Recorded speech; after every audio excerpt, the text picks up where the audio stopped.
All right, so just real quick, looking in Canvas, these are my office hours.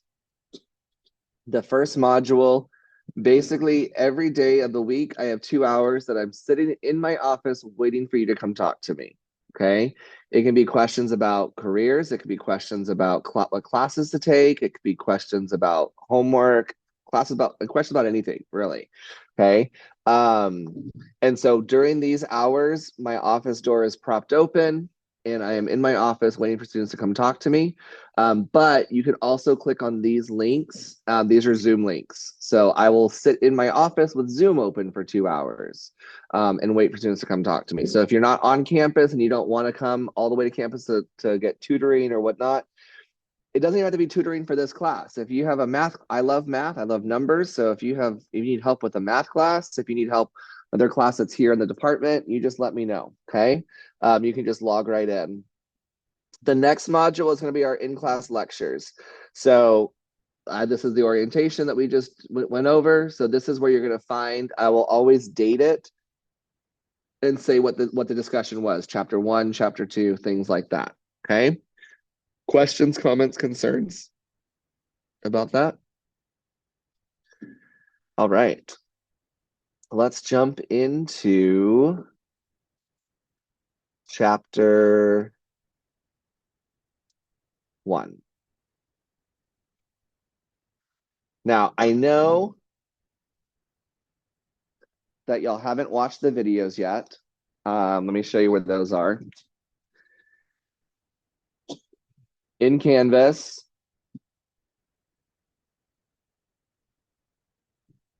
let me unpublish that for right now. Unpublish that. So week 1, chapters 1, lesson 1, lesson 2, lesson 3, chapters 2, 1, 2, 3, 4. So those are videos that I created back in 2020, 2021 during the pandemic. And so it's basically what I normally would lecture in class. And then what I decided to do during that time was I'd pre-record the lecture, watch it. You guys, instead of reading your textbook, you can watch the videos and come to class prepared to talk about what we're going to talk about. Okay. So there's these 7 lessons that you're welcome to go back and watch in more detail. We are going to talk a little bit about this information. You'll notice that chapter 1 quiz I put due September 12th. It's due in 2 weeks. Traditionally, everything will be due the following Thursday after we talk about it. But because I know it's the beginning of the semester and you got a lot of things going on and trying to get back into some kind of schedule, I'm going to give you 2 weeks for chapter 1 and chapter 2. The next ones, chapter 3, 4, and 5, are also due on the 12th. So you're going to have 5 quizzes due on the 12th. But you can do them beforehand if you want to. Okay. But that's where you're going to find the videos to watch before you come to class prepared so we can talk. Okay. You said instead of reading the book, if we don't want to, we could. Instead of reading, because I mean, I'm not going to lie. I don't like to read. I'm going to be honest. This textbook, though, yeah, the textbook itself is not here. Let me borrow your textbook for a moment. The textbook itself is not all that easy to read. They should not have red Scantrons. Did y'all all have red Scantrons? Okay, I'm gonna have to email AHLEI figure out because AHLEI has moved to an online testing instead of the Scantrons, but I'll figure that out. That exam. Yeah, more than likely, probably. Yeah, the online exam access code. So this is what your book should look like. If you got a red Scantron, no worries. I'll email AHLEI. I think I can send these in and get exchange codes in exchange for the red Scantrons. But this is what your book will look like. This hopefully is what you get from the bookstore. It should be brand new and shrink wrapped. If they try to give you a used book, just tell them no. My professor said it has to be a new book because everyone should get this online access code. Okay. But all the quizzes, it's beneficial to have the textbook because all the quizzes, the information comes directly from the textbook. Okay. The quizzes are also in sequential order. So if you find the answer to question 2 and you can't find the answer to question 3, but then you find the answer to question 4 in the textbook, look somewhere between those pages and you'll find the answer to question 3. Okay, so they're in sequential order. So that's why it's important to have the textbook. At the end of this, you will get a certificate. I'll have them mailed back to St. Philip's, but you'll get a certificate of completion for managing front office operations from the American Hotel Lodging Education Institute. It's not a certification that has to be renewed, but it's a certificate of completion of the course. So if you don't have industry experience, or even if you are in the industry, you can put that on your resume as a certificate of completion from the American Hotel Lodging Educational Institute. You've completed this course from them, okay? So that's why I like to keep this textbook. All right, so the hospitality industry is kind of like a big umbrella, okay? Hospitality is the big umbrella. There's different segments within the industry. What is one segment that you can think of? Okay, so transportation. Yep, so I'm gonna put recreation slash attractions.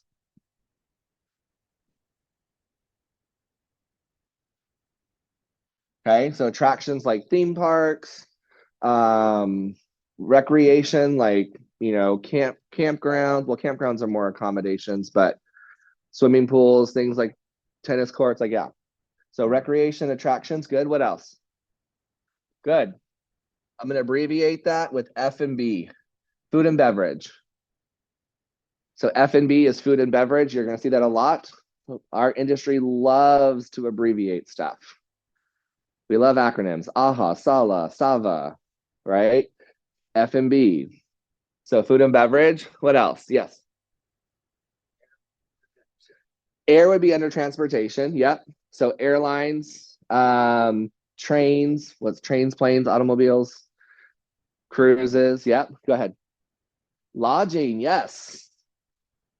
We also call that accommodations, but we'll use lodging. Okay. And that's where you're going to find hotels, bed and breakfast, campgrounds, things like that. Bless you. Okay. What else are we missing? Transportation, recreation, food and beverage, lodging, and what's that? Retail is definitely part of hospitality as well. Okay.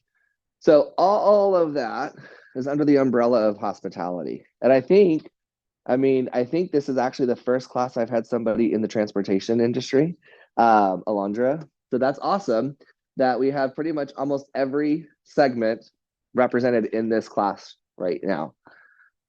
So this class is going to focus on lodging, on the hotels, okay? If anything, maybe those of you who are culinary or restaurant or, you know, transportation minded, you'll have a better idea and a better appreciation of what happens in hotels. But also you have places like Hilton Garden Inn, you'll have food and beverage, right? You have a bar and restaurant, okay? Marriott, DoubleTree, all of those have food and beverage outlets. So when you get a job, you get to practice your craft of culinary, but now you're a Marriott or you're a Hilton associate. So when you travel, what is the Hilton associate rate? Is it like 45 a night? 40 a night? Okay. Marriott, you get $45 a night. One of my former students who works at the Home2 near the airport added me to her friends and family. And so there's times where I've traveled and I've paid $85 for a hotel using the friends and family rate. So your friends and family benefit from you being in the hospitality industry as well. Okay. So, all right. So, and you can write this on a piece of paper, or you can just kind of actually write this on a piece of paper. What are some maybe like 2 to 3 things when you want to go to a hotel that you use to consider whether or not you stay at that hotel? Write it on your paper. Write your list of like maybe 2 to 3 things. Or if you want to keep writing all your lists, if you're super picky, you can write a big long list.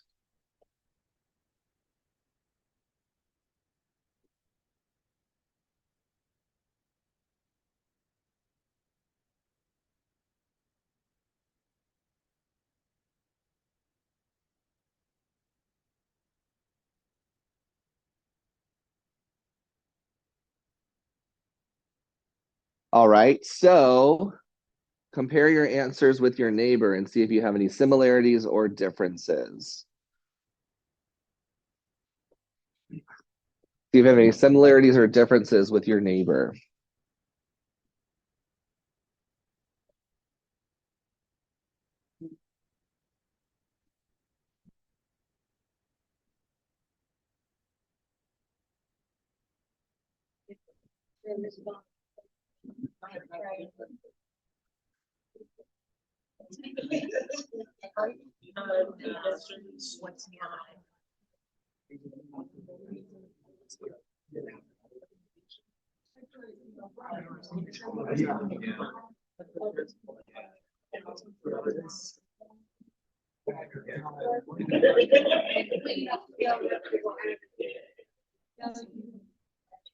All right, who can give me one item on your list?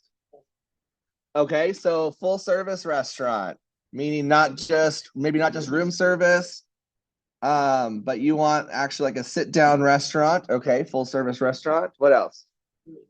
Okay, safety and security. So you might look at if, depending on like what area is it close to downtown? Is it in the outskirts? Whatever you want, safety, security, good. What else? Cleanliness, okay. Like for me, I'd like to know that the place is, clean, it's bright, Okay, good. What else? Yes. Okay, so the level of service makes a difference. Okay, sorry, my handwriting is awful. What else? Okay, good. Reviews potentially. What about free breakfast? Does that make a difference to some people? Okay. What about free parking? There's plenty. There's not a whole lot of free parking if you're in a downtown location, but that could also be that, making a difference between someone who is when I do a search, I traditionally will do the free parking search filter so I can see, and if the rates are pretty much the same versus, the downtown areas that do have parking, I always take a look in consideration for that. What else?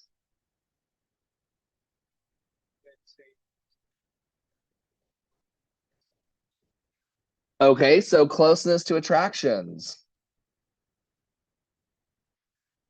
So let me give you a perfect example. Just a couple weekends ago, I went up to Maine to visit the summer camp I used to work for. They had their 50th celebration, and I had a reservation for a hotel that was 30 minutes away from the Boston airport. So I flew into Boston, drove 5 hours to Maine, and then Saturday night drove back to Boston. And I had a reservation originally for a hotel that was 30 minutes away from the airport. Okay.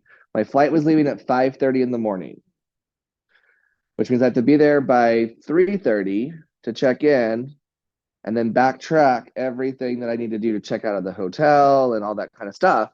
And I think I was paying like 90 $95, or no, I think that was like 120 for that hotel for the night, right? And I got on and looked, and the Hilton at the airport was $189. And so for $60 more, I was able to return my rental car on Saturday night. So I had to do it on Sunday morning, right? And then I literally just walked back to the hotel and was able to get a free shuttle from the hotel lobby to the terminal where I was going. So that $60 was a lot more for the convenience of that. I mean, it was more in the expense, but the convenience of everything, it allowed me to sleep an extra hour and a half, you know? And so that closeness to attractions is really important. Anybody else? One more thing. The amenities that they offer. Good. And amenities can be things like food and beverage outlets. It can be what the amenities that they offer in the hotel room, whether they offer, complimentary. Most hotels offer complimentary soap, shampoo, things like that. But yeah, the amenities can definitely make a difference as well. Okay. Yep. paving stuff. Uh-huh. Um, I went to, I don't know if it was I think it was Knoxville. And the one area of downtown that I stayed in was really creepy. I don't know if anybody else thought of it that way, but it was actually really creepy. Okay. There were a bunch of people outside and asking people for money and asking them why they get to park in a nice hotel parking lot. And I'm thinking, I don't really want to deal with this. I'm kind of already new to this area. I don't want to Right. stress anymore. So that kind of made a difference in where I stayed. Yeah, absolutely. And homelessness and panhandling, asking for money and things like that, is one of the biggest challenges that tourism hotspots really are trying to figure out how to manage, right? Because you have the humanity side of it, right? There's this person that is struggling in some way. So you have this humanity side, but we also have tourism, which is a major industry, a major driver of economics in San Antonio, and people don't want to be approached and always asked for money.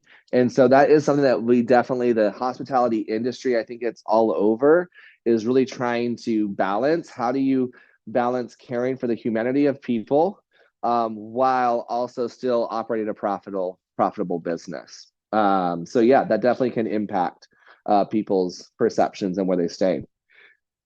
So think about when we talk about amenities, things are things that like the hotel offers. When you walk into a hotel room, what is something you expect to see? Now, into your hotel room, a bed. Okay, good. Hopefully it's one bed, two beds. Hopefully it's what you reserved. Okay, queens. Okay, you expect it to be clean. Good. What else? Okay, TV, a desk of some sort, a fridge, possibly. Not all hotels have them, but some of them do. A safe, good, to keep some belongings in. Okay, so a bathroom that has the shower. Okay, funny story. I probably should hit pause on the recording, but I won't. It'll go on the record. Um, I was in Denver one year in the summer, and our friend was supposed to come pick us up from Colorado Springs, and she decided not to come pick us up. It was when I was working for the Boy Scouts in New Mexico, and my friend and I went to Denver. She and I went up there, and our coworker, was supposed to come pick us up, and she decided not to. So after we've been out all night long, we're walking around, and we went to a hotel but they had to like buzz you in, and it was like red plush velvet everywhere, and it was very odd. But we were 22 and we didn't have a lot of money. And so they asked us if they wanted a room with or without a bathroom. And I was like, we're not staying here. Because I know what kind of hotel this is. And we're not. She was like had her shoes off. I mean, so they probably looked like the clientele of that hotel, but I was like, we're not staying here. Yes, we want a room with a bathroom. What kind of question is that? Okay, what else? Coffee, yeah. And now most people expect it not just to be a coffee maker, they expect it to be a Keurig, right? And so all these expectations are guest driven. Think about, I love having an iron and ironing board, and that's pretty much standard.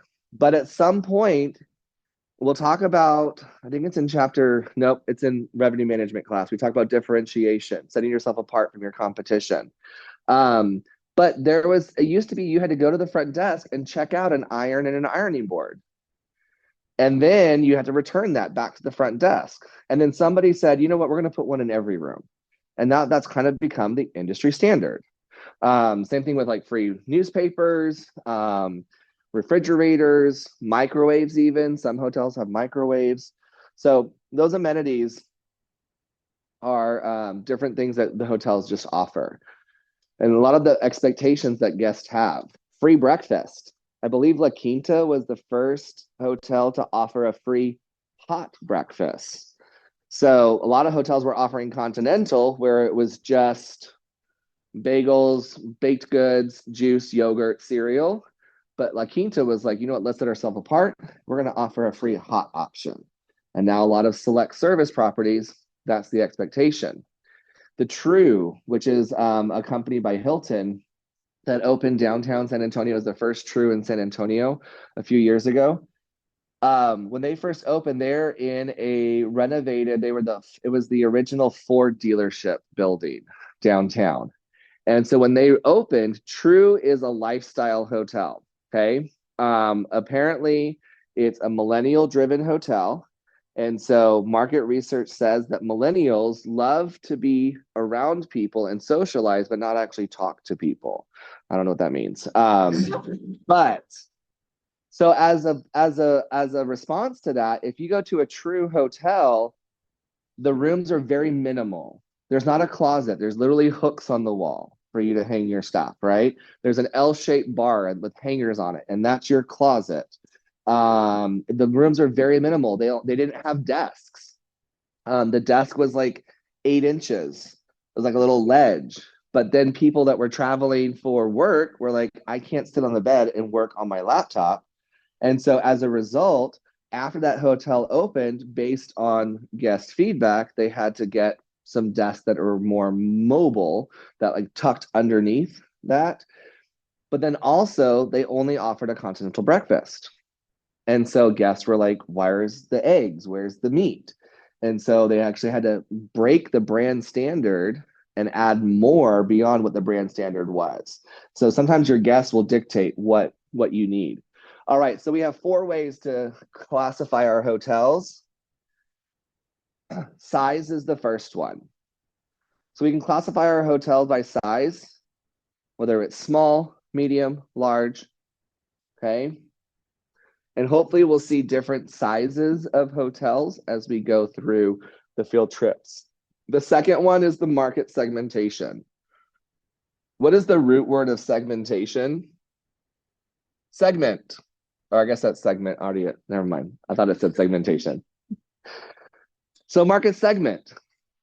There's different segments of our market, and each one appeals to a different type of guest. Okay. We have commercial hotels, or we also call the CBD, Central Business District. CBD, it's a different way of, it's the industry terminology for saying downtown. It's the Central Business District. That's where you're going to find a lot of those commercial hotels. Airport hotels are obviously near an airport. Okay. What is the benefit? Now, San Antonio is kind of, bless you, San Antonio is kind of different because our airport is smack dab in the middle of the city. Anybody ever flown to Denver? Denver is like 30 minutes outside of the city in the middle of nowhere, right? And so some cities, their airport is super far away. San Antonio, that's one thing that people love about coming to San Antonio for business and having conventions here is because we are 15 minutes, if there's no traffic, from the airport to downtown, right? Super easy. So airport hotels, though, people like them because oftentimes airport hotels offer complimentary shuttles. So people that are coming for business, they can get a shuttle from the airport to their hotel. The company is not paying extra transportation fees, extra Uber fees, and things like that because they're going to take the shuttle, have their meeting at the hotel, and then the next day head back out. Okay.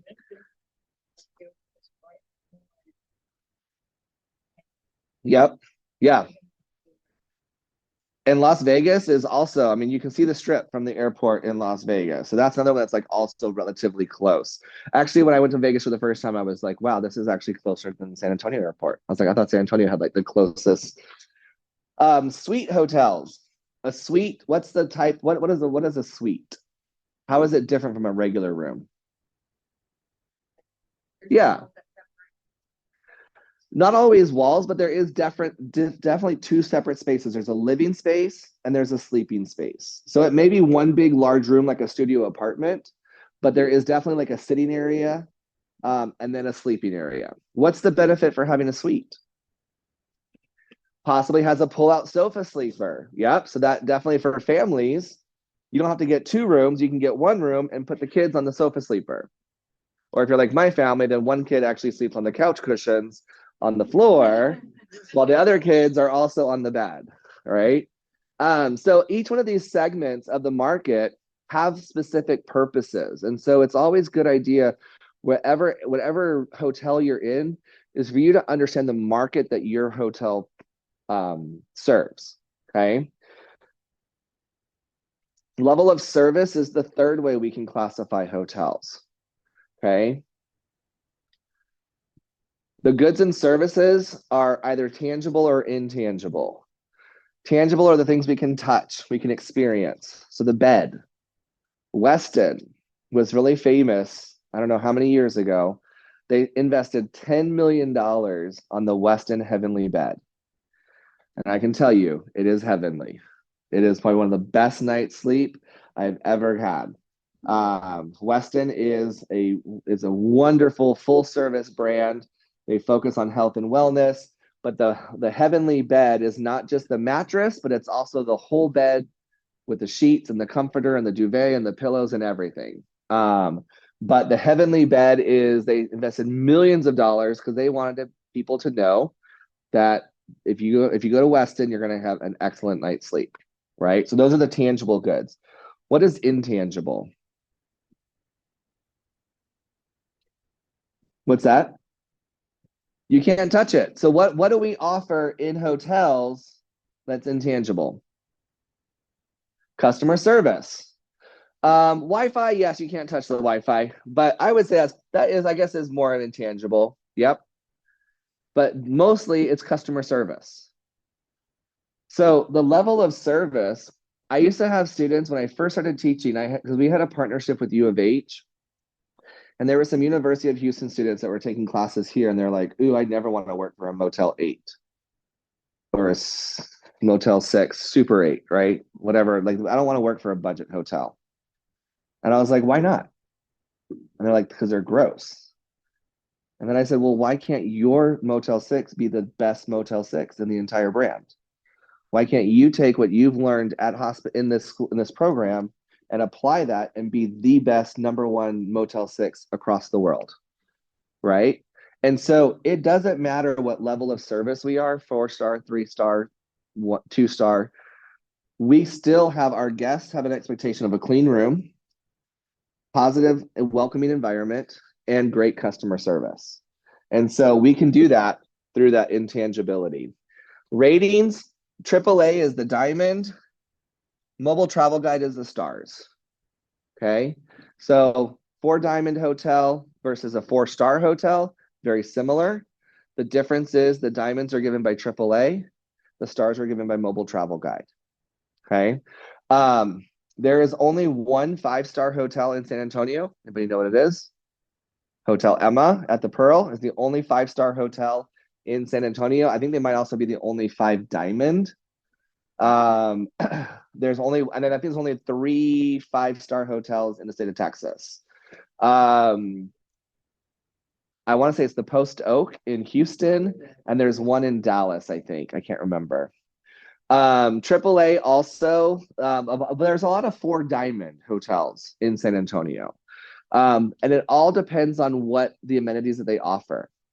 I remember when I was at the Sheraton Gunther Hotel, I think we were a 3-diamond hotel, and they wanted to go for the 4th diamond. And one of the major, it wasn't the only, but one of the major things that they had to do to become a 4th diamond is they had to offer room service 24 hours a day. So at that time, their room service closed at 11 and then opened back up at 5 a.m. for breakfast, right?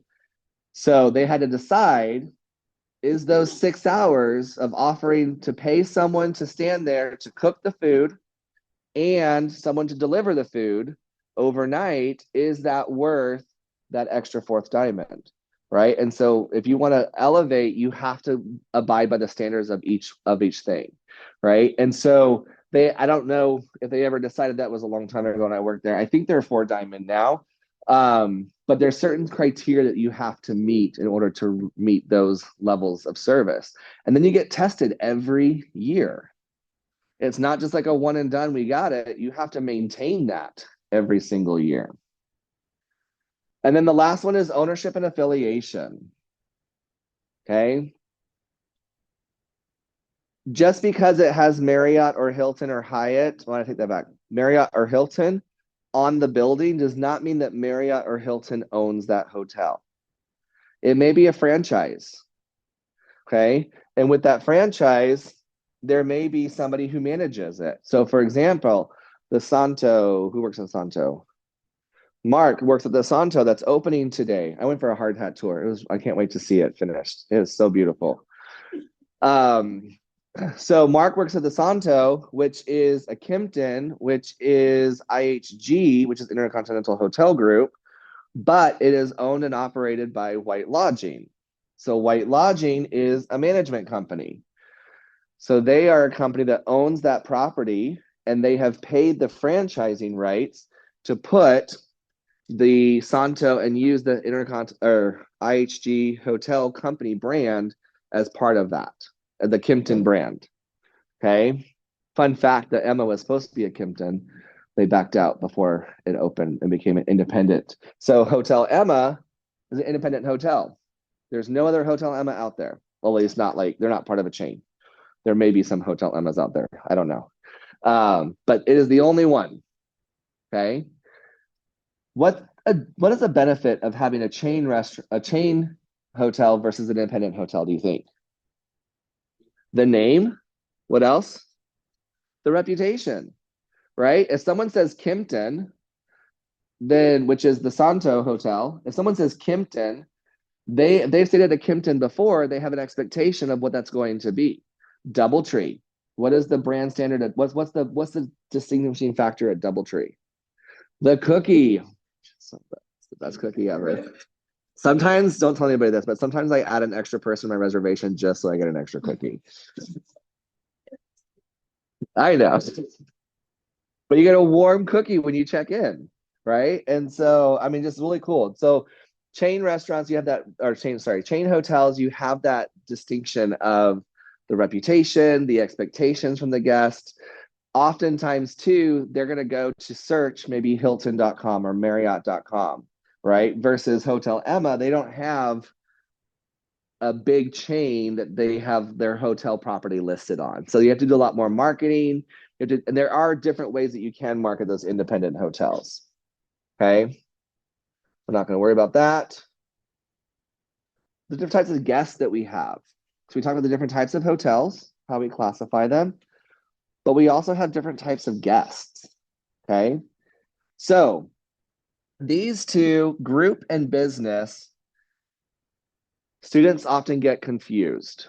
What is the difference between someone who is a group guest versus someone who is a business guest?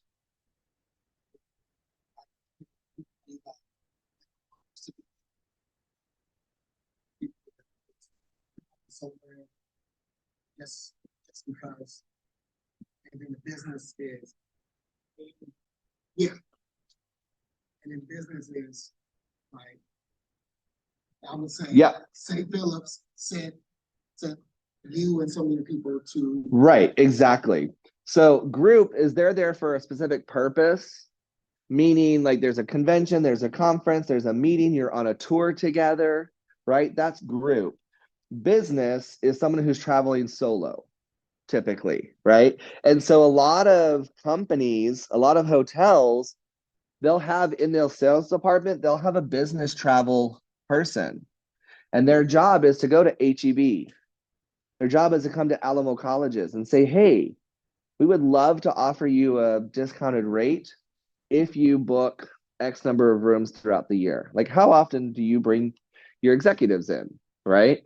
How often do you have people come into town? Like San Antonio, when I worked at the La Quinta, we were right across the street from the HEB corporate office. So we had a business rate for HEB of $86. Okay. I don't know what it is now. I should ask Ruben what the HEB rate is now. But we had a business rate versus a group is like the whole group is coming, right? They're having a conference, they're having a big meeting at the hotel. Pleasure and leisure typically are the most price sensitive. What do I mean by price sensitive? more affordable rates. So price sensitivity means that they need a lower rate. Why? Where's that money coming from? It's their own pocket. Where's the money coming from in these? From the business, right? So typically business and group have a little bit of a higher rate than leisure travelers. Because think about it. They're price sensitive. They want to make sure they're getting the best bang for their buck, right? I love Drury hotels because Drury hotels have a great breakfast in the morning, but they also have a kickback in the evening where you basically have dinner. I mean, it's not like heavy appetizers. I mean, it is like chili dogs, nachos. They'll usually have like pasta, mashed potatoes, and chicken fingers. And every adult gets 3 complimentary beverages. Like, holy cow, if you're a family and you include that in your rate, that you don't have to go out and eat dinner, the kids can eat chicken tenders and mashed potatoes for dinner, and it's included in your rate, that can, you kind of play with the value of that. So that's one of my other favorite brands. And then international. San Antonio international travel is increasing. We now have a flight from San Antonio to Frankfurt, Germany, on Condor Airs. I haven't really looked into a whole lot about that, but San Antonio Airport is increasing in size, and the major purpose of that is to help accommodate for international travel. Yes. You can call me Mr. Yu. I'm fine with that. So I actually saw on TV, Uh-huh. this was recently in the news, that San Antonio is actually the #1, what is it called? It's the #1 place that people travel to in the state of Texas. It is one of the top tourist destinations in the state of Texas. We have the Riverwalk and we have the Alamo, which are the top 2 tourist destinations in the state of Texas. Yep, absolutely. It is. San Antonio tourism is the 3rd largest industry in our city, brings about 15, or I think it's actually up to $16 billion a year in economic value to our city. And 1 in 7 people work in the hospitality segment of San Antonio. So before we move on to chapter 2, thank you for bringing that up, Lee. Before we move on to chapter 2, everybody has a little plastic card, okay? So I want you to pick up your card and I want you to find your partner. There's at least one person that has the same hotel brand as you. It's not me. So go sit by your partner.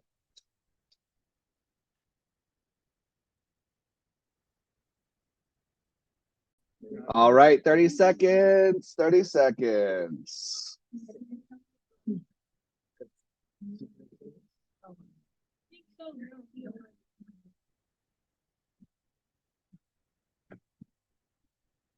All right. So let's start. Let's go. Actually, let's first of all look at your paper and raise your hand if there is at least one property that you've never heard of before. Awesome. Cool. What's the most common one that most everybody knows? Holiday Inn. Yep, Holiday Inn, right? So Holiday Inn, interesting history about Holiday Inn hotels was started, I believe by Mr. Statler, and his idea, they started as motorway hotels. So his idea was that you were never more than 1 day's drive away from the next Holiday Inn. So that if you're driving across the country, you can make the reservation at the next Holiday Inn at the Holiday Inn that you're at right now. You can call ahead and make a reservation. You're never more than 1 day's drive away from the next Holiday Inn.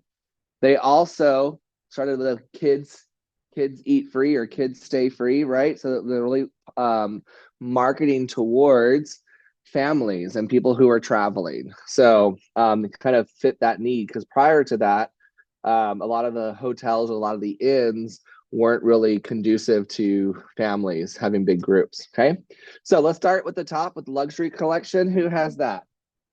Okay, tell us who the parent company is. It is Marriott. Good.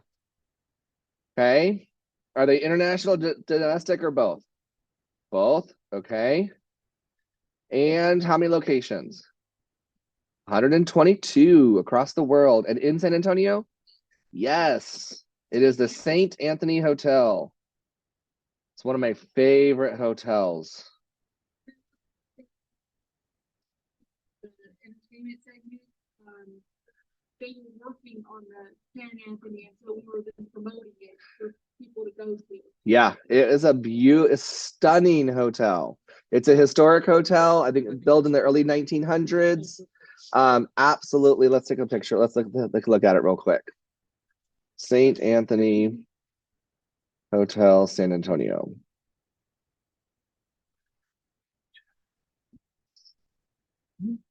So this is the lobby. This is the Grand Promenade. So think about, picture the early 1900s.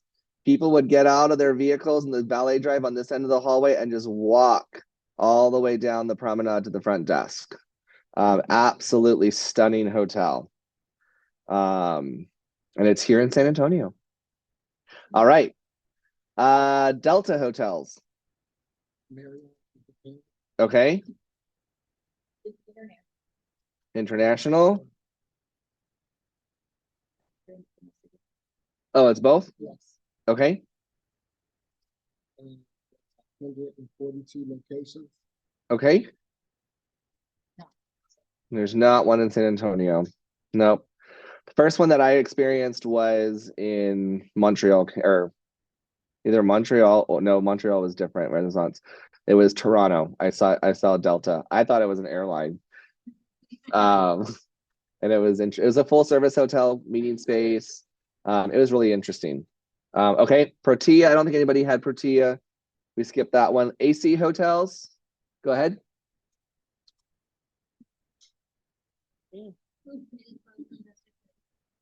Okay. Okay. Yes, the AC Hotel. At the AC Hotel and the Element, it's a dual property across from San Fernando Cathedral.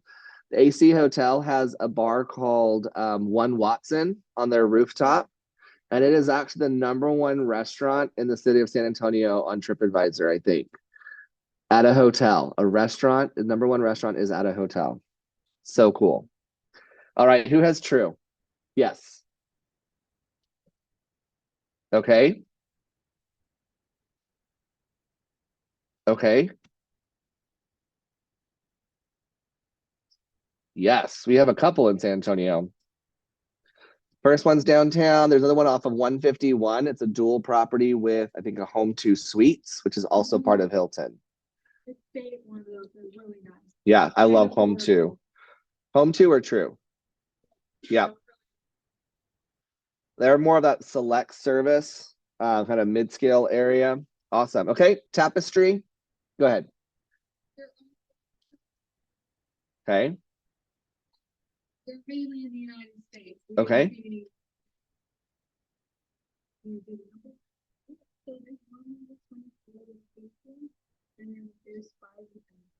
There's 5 tapestries in San Antonio? Really? What are they? Do you know? I feel like I only know maybe one or two of them. Because Estancia is a tapestry, right? Samantha, is Estancia a tapestry?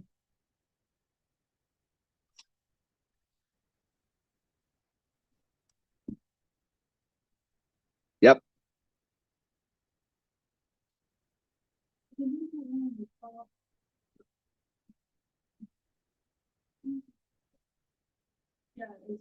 Estancia del Norte. I think that might be the only one. Okay, on the internet it said 5. 5, okay. Oh, they might have counted the Estancia multiple times. So yeah, the Estancia del Norte is just north of, it's right by the airport, right off of 410. This looks very similar to a hotel that's also downtown called the La Mansión del Rio, which is owned by Omni. La Mansión del Rio and this hotel, as well as the DoubleTree in Austin, were once part of the La Mansión Hotel Group. So it was somebody who wanted to create their own hotel group. So they built all 3 of their hotels that looked the same, and then eventually sold their hotels to different people. So they all pretty much have this white exterior with the interior courtyard. It's really pretty, really beautiful hotel. Awesome. Okay. Canopy, Okay. go ahead. Parent company is Hilton. Okay. It's both international and domestic. Number of locations are 29, and there's one in Riverboat. Yep. We have one in San Antonio. It's basically international. It's international because there's only one in Mexico. All right. Just like San Antonio is an international airport. We fly to Mexico. Now we fly to Germany. But yeah, so Canopy, look at that, 29 properties. It is one of the newer brands under the Hilton umbrella. So Canopy, Tapestry, those brands are unique. If you think about like a Hampton Inn, right? Hampton Inn is part of Hilton. And if you say Hampton Inn and you go to Hampton Inn in San Antonio, you go to Hampton Inn in Tennessee, you go to Hampton Inn in Chicago, it's going to look the same, right? But when you say Canopy or you say Tapestry, then those are what we consider luxury boutique or boutique hotels, meaning that they can play with the surrounding area. So they look very different. Every Canopy is going to be different. They do have a signature orange bike, and if you, where's the Canopy paper? If you look, their signature is orange. So that was one of their signature colors in their branding all throughout their hotel. And I think every Canopy has an orange, like old school bike in the lobby, kind of as like a little Instagram picture moment. Yes. Yep. Exactly. Yep. Oh, it's so beautiful. Awesome. Okay. What about Texican Court? Go ahead. Okay. Okay. There's only one location, not in San Antonio. And it is actually only in Texas. So we can, it's like super domestic. Texican Court, Valencia Hotel Group. We do have a Hotel Valencia here in San Antonio. It was the first hotel of the Valencia Hotel Group. It's where Asanar, the Mexican restaurant, is also on the river level of the Valencia Hotel Group, Valencia Hotel. Absolutely stunning, beautiful luxury boutique hotel. But let's take a look at their court. Their court concept, so Texican Court. The court is a concept under Valencia Hotel Group. They have the Cotton Court in Lubbock. They have the Texican Court in Irving. They have the Lone Star Court in Austin. So that court is the brand. I've stayed at the Texican Court up in Irving, and I love it. It's so cute. It's like a nod to like the old school motels with the exterior corridors, but beautiful. It's more luxury. Beautiful interior courtyards. So this is what it looks like from the above. This hotel, this room right here, is traditional hotel rooms with the interior corridors. These are that face the exterior corridors. Those are considered upgraded rooms, so they're a higher premium rate. And then this is what their rooms look like on the inside. So polished concrete flooring. Every room has this full-size retro fridge.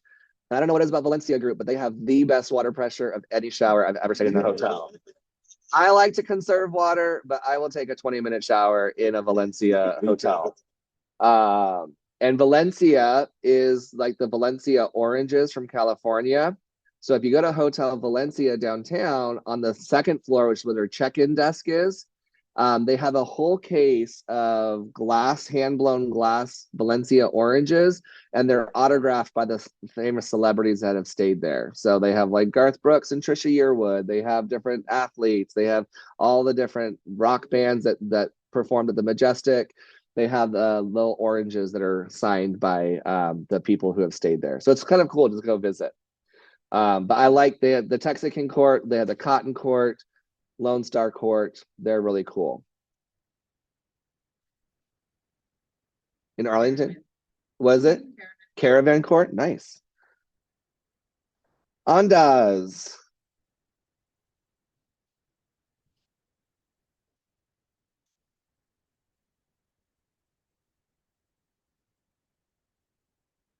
Okay.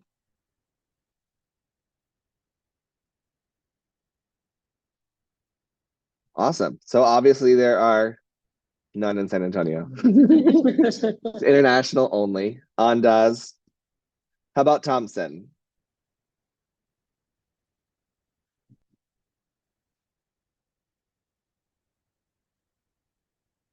Hyatt. Uh-huh.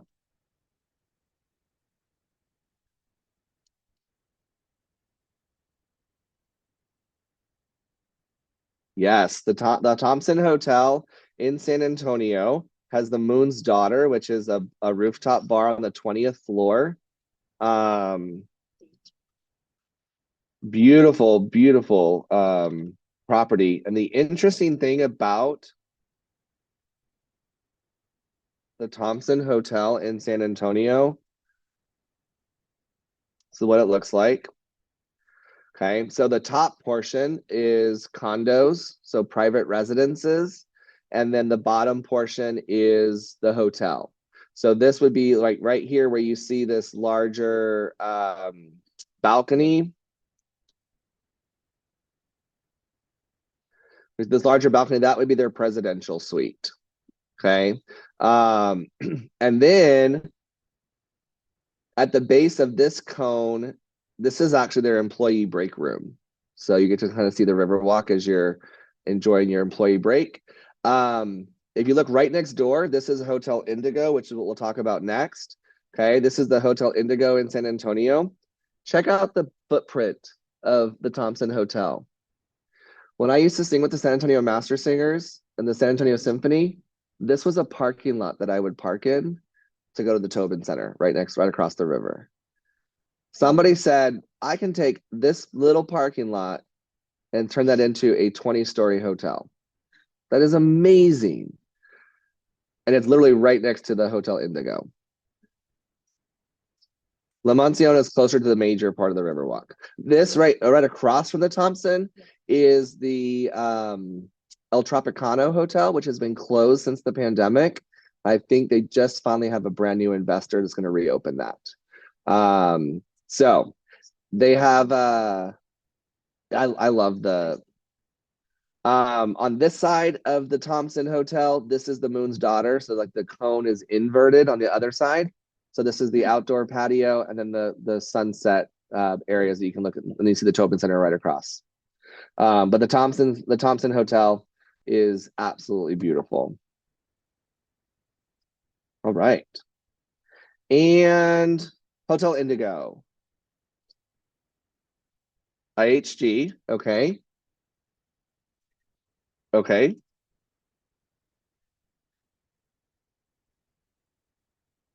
There is one in San Antonio. Excellent. IHG? Yeah, sure. It's Intercontinental Hotel Group. Intercontinental Hotel Group. They just opened about a month or so ago. Yeah. So the Intercontinental Hotel Group is like Marriott, Hilton, Hyatt, right? And under them, they have Hotel Indigo, Holiday Inn Express, right? So they have different brands underneath them. But they do have an Intercontinental Hotel, which is like their luxury, like their version of Marriott hotels or like the Grand Hyatt for Hyatt at that version. And they just opened in San Antonio not too long ago. They remodeled, they renovated the Wyndham Hotel.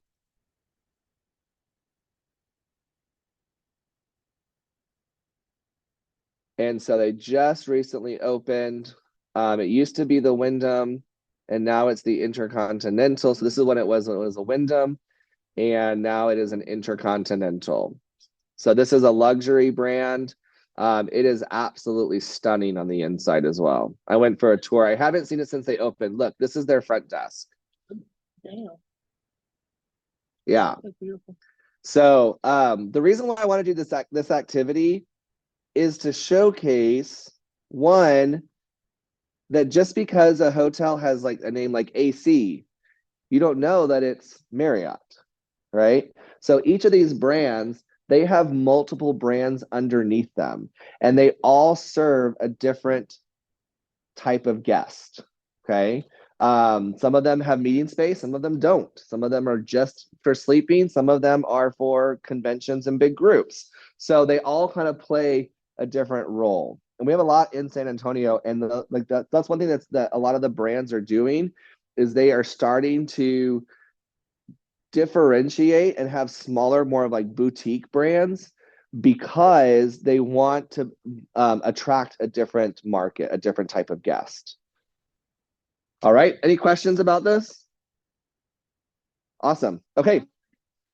Holiday Inn. You know what? I did not do Holiday Inn. Let's look it up together. I know it's international. I think it is both.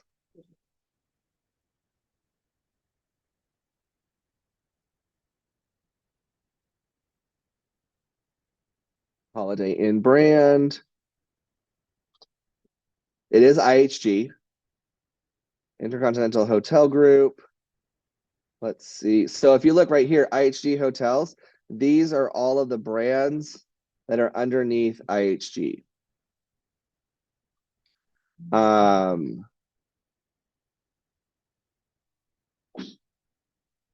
Bless you. Let's see. I don't see how many properties there are. Locations. A lot of the other ones had easy. This is how many. Okay, so it is international. I don't want to do math right now. So let's. Also say it's both because it's international, but it's also in the US. Yeah, so it's both. It's definitely both. They're all over the world. And that's also too, the other thing you can think about is any one of those that have international in the column, whether it's both or international only, if it's both, then that just provides you an opportunity to transfer to somebody like somewhere else outside the US to work. There's career opportunities around the world. You can start as a front desk agent and you can work your way up and you can be managing a hotel somewhere in the Caribbean based on what you start in San Antonio with your career. The hotel can take you everywhere. What's that? There you go. Yeah, absolutely. Okay. So you can go back to your original seat if you would like to. You don't have to turn these in. These are just for your notes. Yes, I did put the stacks on the top of the desk over there. So at some point, not right now, but at some point before you leave, just go ahead and put it back on its stack. Has what? More than 1,000 locations for Holiday Inn. Thank you for saying that. More than 1,000.